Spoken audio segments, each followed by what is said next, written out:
જય માતાજી, જય શ્રી કૃષ્ણ, જય ગણેશ. આ વખતે આપણે શરૂઆત કરી છે ખોખરા સર્કલમાં આવેલા નવનિર્માણ, જે અત્યારે રિનોવેશન કરીને મકાન બન્યા છે. નવનિર્માણ સોસાયટીનું નામ છે. ખોખરા વિસ્તારમાં આપણે મેથોડિસ્ટ ચર્ચની બાજુમાં આવેલા છે. તમે અહીંયા દર્શન કરવા જરૂર આવી શકો છો.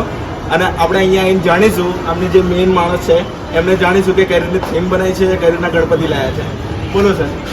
નવનિર્માણ સોસાયટીએ બધા ભેગા મળીને અમે આવતું એવું વિચાર્યું હતું કે ચલો પહેલું વર્ષ છે, રીડેવલપ થઈ ગયું છે, એટલે ગણપતિ સાથે સાથે રિદ્ધિ સિદ્ધિનું બી આગમન કરીએ. તો એ હિસાબે આપણે આજે ગણપતિની છે, રિદ્ધિ અને સિદ્ધિનું બી આગમન કર્યું છે, જેથી કરીને નવનિર્માણ સોસાયટી પર ગણેશના બી આશીર્વાદ રહે અને રિદ્ધિ સિદ્ધિના બી આશીર્વાદ વર્ષા કરે. બરાબર. એ માટે રાખ્યું છે અને બધું સારું સારું આયોજન કરીએ છીએ. 10 દિવસના અલગ અલગ કાર્યક્રમ બી કરતા હોઈએ છીએ, જે સોસાયટીના લોકોના સપોર્ટથી થઈ રહ્યા છે. હા, કાલે મેં હાઇલાઇટમાં જોયું હતું કે અહીંયા છોકરાઓને રમાડતા હતા. હા, ગેમ રમાડી છે, ગરબાનો પ્રોગ્રામ કર્યો છે, સત્યનારાયણની કથા બી આવનાર સમયમાં રાખવાની. ઘણા બધા નાના જેવા સામાજિક છે, કાર્યકર્તા બધા આયોજન અમે કરતા જ હોઈએ છીએ. અને આ બધું જે સપોર્ટ મળી રહ્યો છે, બધી સોસાયટીના સપોર્ટથી બધું થઈ રહ્યું છે. Thank you so much.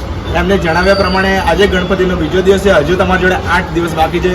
તમારે દર્શન કરવા હોય નવનિર્માણ ગણપતિના, તો તમે દર્શન કરી શકો છો. મસ્ત થીમ રાખી છે આ લોકો, એકદમ સિમ્પલ અને સોબર છે. જેમને કહે છે કે રિદ્ધિ સિદ્ધિ દ્વારા ગણપતિ આપણે સ્થાપિત કર્યા છે. તો થેન્ક યુ સો મચ. એટલું કહેવા માંગુ છું કે તમે આ દર્શન કરવા માંગતા હોય તો તમે નવનિર્માણ સોસાયટીએ આવી શકો છો. Thank you so much. જય ગણેશ.